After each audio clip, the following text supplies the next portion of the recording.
Hello there, everybody. Flashbang community here. We're going to be playing Super Mario Brothers 1985 version. I am UltCrisis. RCS16. What up? And this is actually a re-recording because me, being an idiot, just basically deleted the original file, the original RAW. So yeah, original RAW and actually the commentary too, because I was doing a PC cleanup and I'm like, oh, I probably already uploaded this. To my surprise, I did not. Yay, the beginning of Mario. The beginning of Mario's Adventure in the Mushroom Kingdom. And since this is actually a re-recording, you'll notice some of the other parts. I think one of the other parts we recorded, or maybe two, that HPG is in those parts.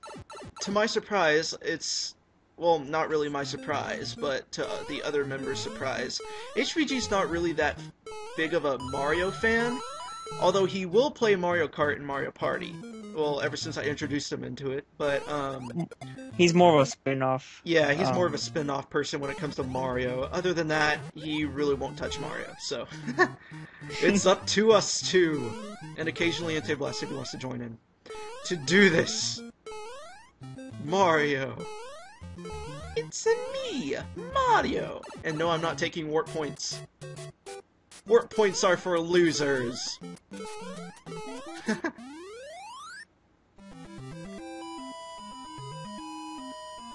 And yes, I do die an awfully lot. In World 2, basically all my skills go down the drain.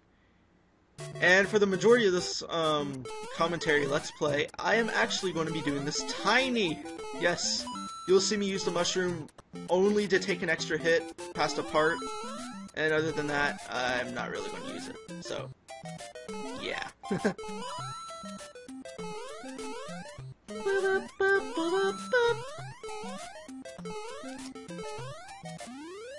I remember, like, my cousins used to have this game, but now it's really old, and all they see is just Mario, but he's all square and stuff. Well, it's an 8-bit game. What would you expect? Yeah. And, like, I'm gonna bring up something from not Brain Scratch, but, Super Gaming Brothers, that, like, maybe Miyamoto was just sitting in his office one day, and, like, he was thinking, what should be a good castle theme? And he just started doing his lips like this. He stops and goes, genius! So long, Gay Bowser! But you could totally imagine that. I need a castle theme.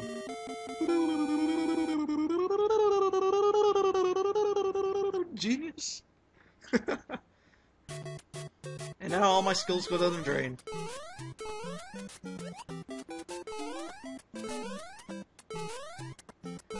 And if you think we're going to be leaving the Mario universe, oh, you are completely wrong. We have some more Mario games planned for the future. Especially Lost Levels. But we're taking the harder approach by doing the original, not the All-Stars port. So we are basically doing the original / harder port. And we're going to make it even more harder, since people say Luigi sucks, we're playing as Luigi! Yep, I, or whoever else wants to do it if they do have, like, the recording equipment, will play the game as Luigi. Probably end up being me as this point. But, who knows? They may get up equipment later. It's funny how, when Luigi's probably on the original Super Mario Bros., he's actually, from his Fire Luigi. Yeah. Oh, yeah. Funny, kind of funny. Pretty interesting. Oh well.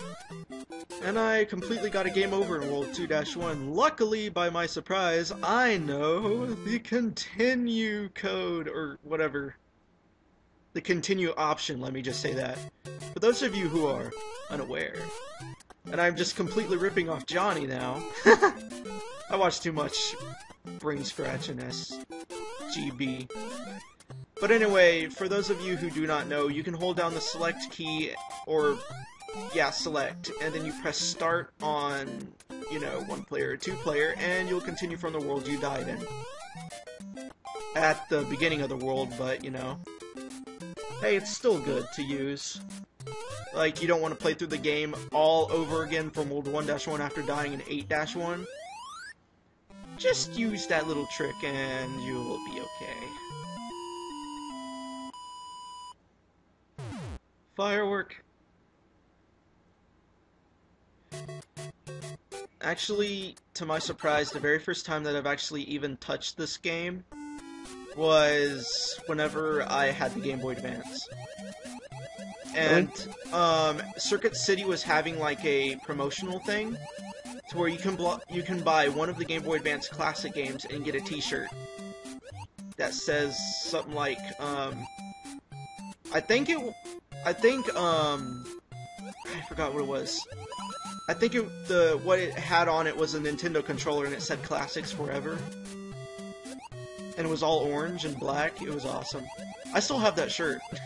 I'm not wearing it anymore because I'm too big for it, but I have it like hanging up. It's pretty awesome.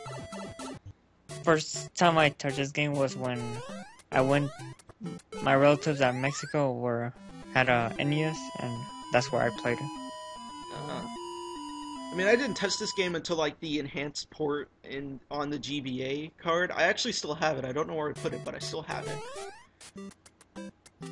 And that's the very first time I was introduced to this game. I was also introduced to Ice Climbers and Metroid on the GBA, ironically.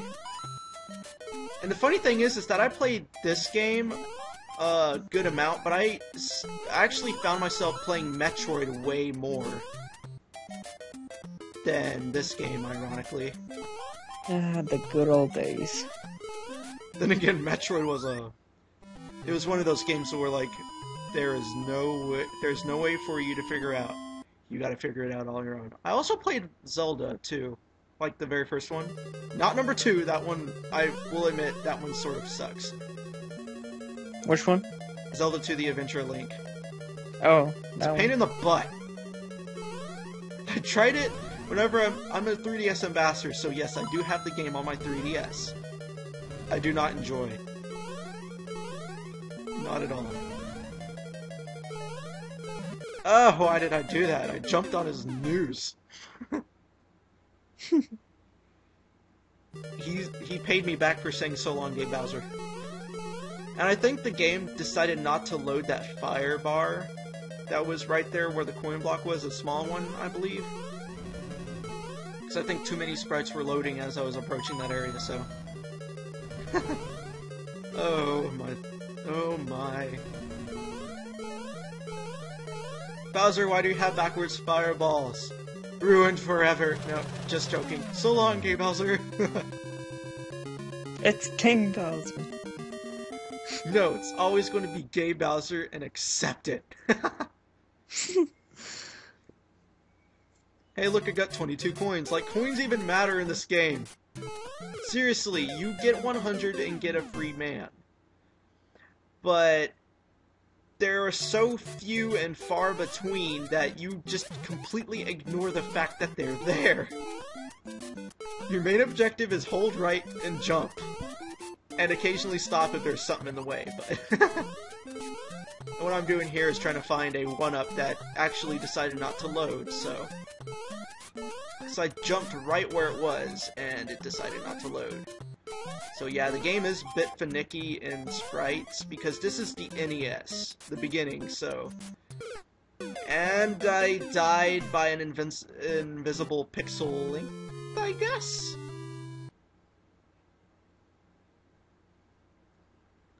And just seeing how well I play here, oh, it's going to be a lot more fun on Lost Levels. I like how you can clip through the Koopa right there, too.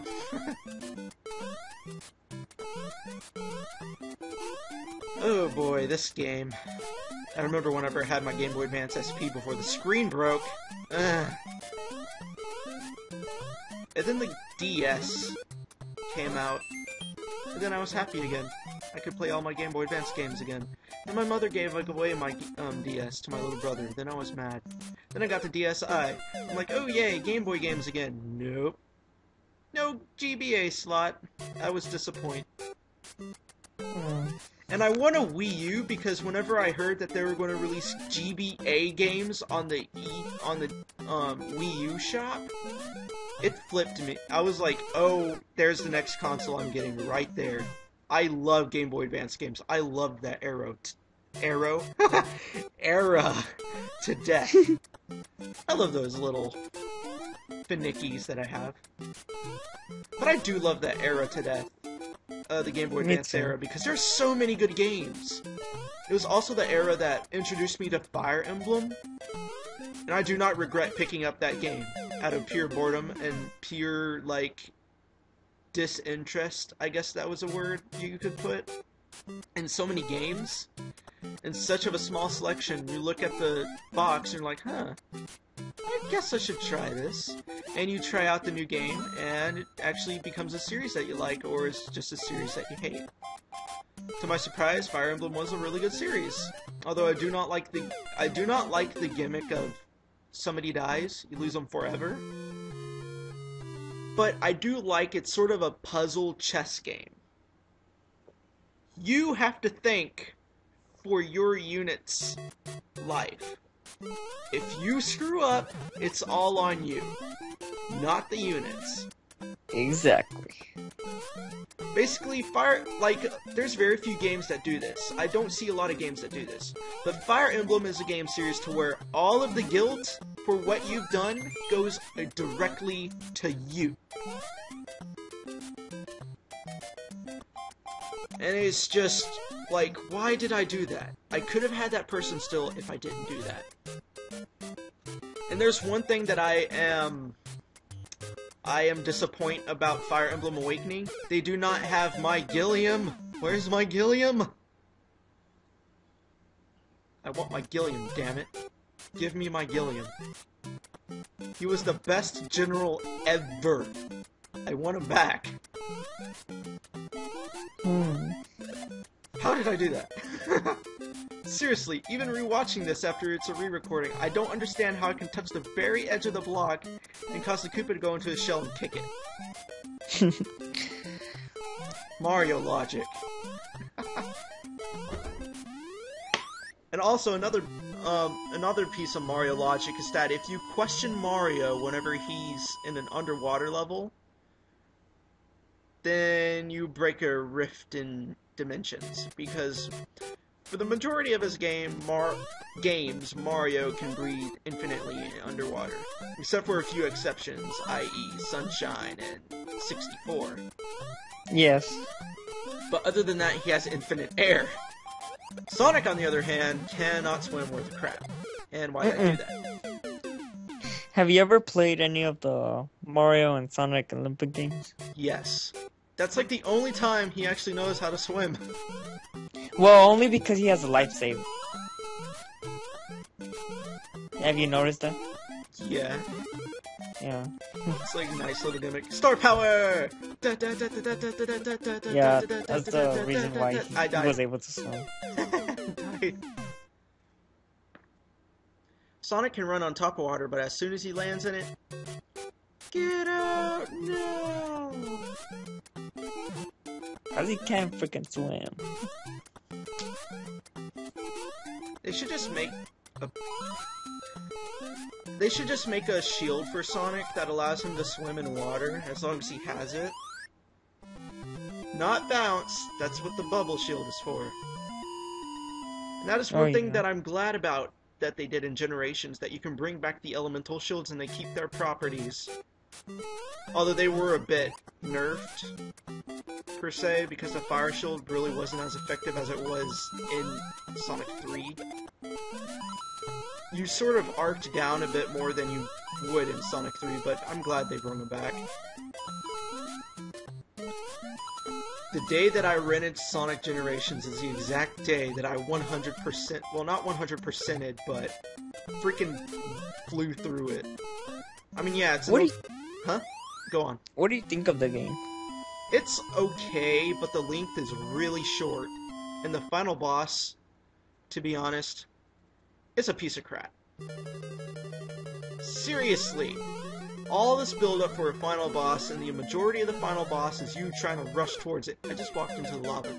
But the majority of the final boss is you just trying to rush into it, deal damage. It can't do any damage to you. There's very few rings in between a ring stack that you'd see. You won't see them for a while, and your allies are constantly yelling, "That looks like a homing shot! Watch out, he's slowed down time! Watch out, he's aiming for you!" And all this other crap, and it's annoying. Oh my god, but the part's over. So, bye, folks. See ya.